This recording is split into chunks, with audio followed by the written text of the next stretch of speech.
Teman-teman dimanapun, salam Natal, damai sejahtera. Kita jumpa kali ini di depan Gua Natal. Kita ingin menggali makna terpendam dari tempat kelahiran Tuhan ini. Bagaimana Pastor? Siap berbagi dengan kami? Siap. Yes. Adik-adik, kita sudah lihat kali lalu pohon Natal yang terdiri dari pohon, kemudian bintang dan malaikat. Kali ini kita akan lebih dekat dengan gua Natal. Apa yang ada di sana? Gua, apalagi? Palungan, kain lampin, dan Yosef dan Maria, ya, patung Yosef dan Maria, serta keledai dan lembu, dan gembala dan domba-dombanya. Bagus sekali. Maaf Pastor, Silakan. saya agak bingung. Yesus lahir di kandang, di palungan, atau di gua? Pertama-tama, kisah kelahiran Yesus hanya ada dalam kitab Injil. Dan itu ditulis 2000 tahun yang lalu.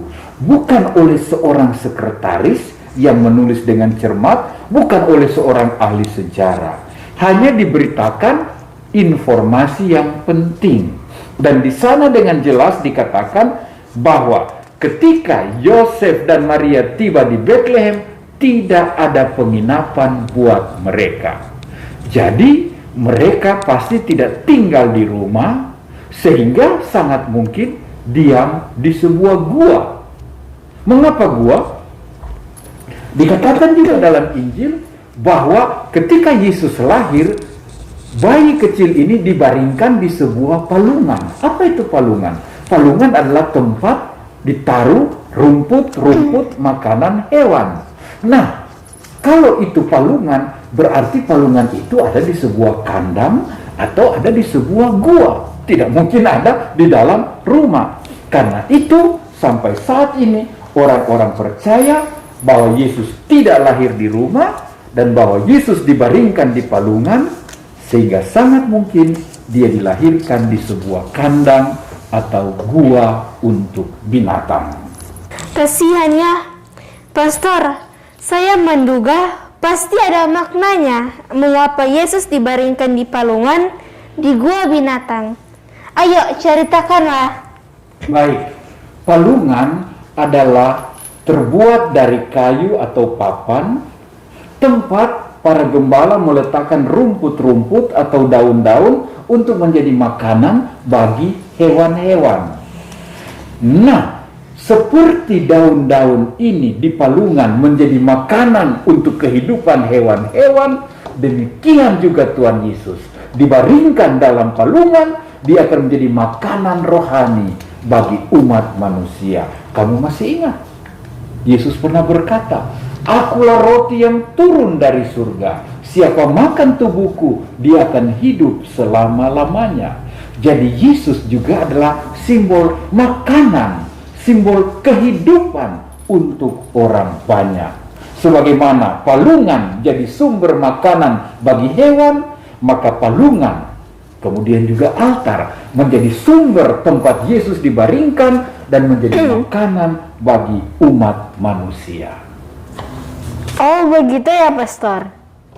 Jadi altar itu meja ekaristi, lambang palungan Yesus saat ini. Ya. Hebat ya. Berarti Pastor, tangan saya ini ketika menyambut tubuh Tuhan bagaikan sebuah palungan. Iya. Dan ini menjadi kaki palungan. Betul sekali. Ini menjadi meja altar. Iya. Dan ini menjadi kaki altar. Betul sekali. Itulah yang terjadi ketika kita menerima tubuh Kristus. Tangan kita bagaikan palungan kecil. Meja altar menjadi bagaikan palungan di mana tubuh Kristus diletakkan. Wow, excellent, keren. Ini bukan kebetulan. Memang. Pastor, sekarang tentang binatang-binatang yang ada di Gua Natal. Apakah mereka memang ada pada saat Yesus lahir atau hanya tambahan saja? Begini Jessica, sekali lagi, kitab suci ditulis bukan oleh sekretaris atau ahli sejarah dengan data yang sangat detail. Misalnya dalam kitab suci tidak ditulis waktu Yesus lahir beratnya berapa kilo, panjangnya berapa senti, dia minum sustagen, denko atau apa lagi? SGM.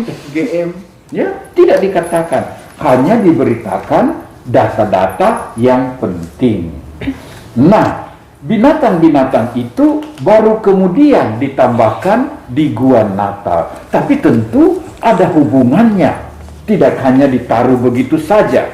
Misalnya dalam kitab Yesaya bab 1 ayat 3 di situ dikatakan, lembu mengenal pemiliknya, keledai mengenal palungan yang disediakan tuannya, tapi umatku tidak memahaminya. Ayat ini mau menunjukkan betapa binatang mengenal tuannya, tetapi orang Israel tidak mengenal Tuhan Allah. Nah, berdasarkan ayat-ayat tersebut, maka ditaruhlah di palungan di gua Natal baik lembu maupun keledai sebagai peringatan kepada umat manusia, jangan sampai kamu tidak mengenal, kamu tidak mengetahui Tuhan yang lahir bagi kamu. Oh ya, keledai juga adalah alat tumpangan bagi orang-orang miskin. Ya, tempat mereka naik tapi juga meletakkan barang-barang mereka. Yosef dan Maria pergi dari Nazaret menuju ke Bethlehem untuk pendaftaran diri, kemudian mereka juga mengungsi ke Mesir, sangat mungkin menggunakan keledai. Karena itu mereka juga taruh keledai di dekat gua Natal, karena mereka percaya binatang ini akrab atau dekat dengan Yosef dan Maria. Kalau unta, Pastor, apakah karena 3 raja yang datang dari timur naik unta? Benar sekali. Kalau keledai untuk orang miskin, maka unta biasanya dipakai oleh raja-raja, oleh orang-orang kaya. Apalagi untuk menempuh perjalanan jauh. Maka sangat mungkin unta yang hadir di gua Natal itu menunjuk pada 3 orang Majus yang datang menaiki unta. Pastor, kalau domba-domba, apa sebab mereka juga ada mengikuti gembalanya? Atau karena mereka juga tahu bahwa yang lahir itu anak domba Allah?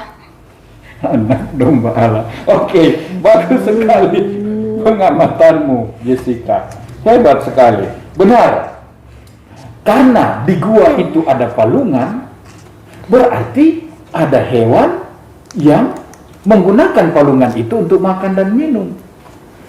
Karena ada gembala di gua itu, sangat mungkin ada domba. Sebab di mana ada domba, di situ ada gembala. Di mana ada gembala, di situ tentu ada domba. Dan mungkin domba-domba itu belum tahu bahwa Yesus adalah anak domba Allah. Mereka mengikuti gembalanya saja. Oke? Oke. Ya. Pastor, saya melihat sesuatu di gua Natal. Apa itu? Bayi Yesus yang dibungkus dengan kain lampin. Apa sih kain lampin itu? Bagus sekali. Kain lampin, anak-anakku kamu dengar ya. Kain lampin adalah kain tua yang sudah rusak, yang dipakai oleh gembala-gembala untuk membungkus anak-anak domba yang baru lahir. Mengapa? Anak-anak domba yang baru lahir ini badannya masih lembut, tulang-tulangnya belum kuat.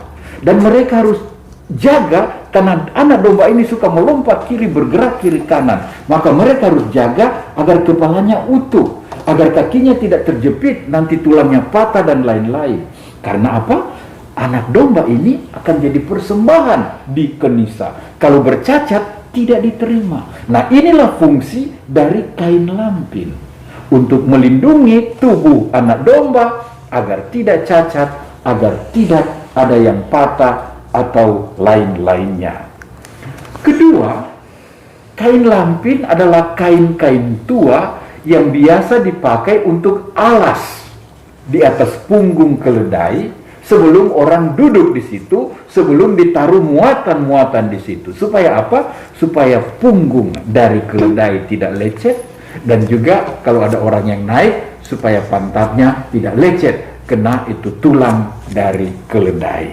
Nah, kamu bayangkan, kain kotor, kain tua, kain lampin inilah yang dipakai untuk membungkus bayi Yesus. Kasihan sekali bayi Yesus, miskin sekali engkau. Engkau tidak dapat kain yang pantas dan layak dari manusia. Betul, semua ini punya makna. Yesus sungguh menjadi manusia yang miskin dan malang. Yesus ambil bagian dalam kemiskinan, kemalangan manusia, yaitu dosa. Itulah yang ditebus. Anak yang hilang karena dosa di Taman Firdaus sekarang dikumpul kembali, dirangkul kembali oleh Yesus menjadi anak-anak Allah yang hidup, yang mulia, yang selamat. Kamu ingat, ketika Adam dan Hawa di Taman Eden jatuh dalam dosa, mereka telanjang. Tuhan Allah sendiri yang memberikan mereka kain untuk menutup tubuh mereka. Tetapi apa yang terjadi ketika Allah menjadi manusia di Gua Betlehem? Manusia hanya memberi kain lampin, kain tua, kain kotor. Dan kejadian ini mengingatkan kita akan kata-kata Yesus, ketika aku telanjang, kamu tidak memberi aku pakaian. Oh Tuhan, Pastor, saya merasa berdosa sekali. Saya ingat waktu Yesus disalibkan, jubahnya pun diambil daripadanya. Betul. Dia telanjang, miskin, lambang berdosa kita. Iya kan Jessica? Iya aja. Baik, janganlah bersedih. Semua ini adalah pelajaran bagi kita bahwa Tuhan meninggalkan kekayaannya untuk menjadi manusia, menebus, menyelamatkan kita dari dosa, dari kemalangan, dari maut, dari kematian. Dia mengangkat kita menjadi anak-anak Allah. Dialah Immanuel, Allah beserta kita, Allah penebus, Allah menyelamatkan. Maka Natal adalah Allah yang memberikan dirinya, memberikan hatinya, memberikan anaknya sendiri kepada dunia, kepada manusia. Ya Pastor. Karena itu di bawah pohon Natal atau di gua Natal sering ditaruh juga macam-macam hadiah. Benar. Ya benar sekali Jessica. Kita adalah hadiah. Pastor, aku adalah palungan ketika aku memberi kehidupan, berkat, kebaikan. Aku adalah gua ketika ku memberi perteduhan, kenyamanan, perlindungan. Bagus sekali, bagus sekali. Yesus yang mungil, andai tanganku ini bisa jadi ayunan, andai bajuku ini bisa menjadi lampin, kupeluk, kubuai kau sampai lelap, kuhangatkan tubuhmu, tak gentar dingin membeku. Oh dunia, buka hatimu, jadi palungan, jadi ayunan, jadi lampin, jadi peraduan Tuhan. Itulah Natal, ketika hati jadi palungan, ketika tangan jadi ayunan, ketika cinta jadi lampin baginya. Selamat Natal, selamat pesta Natal.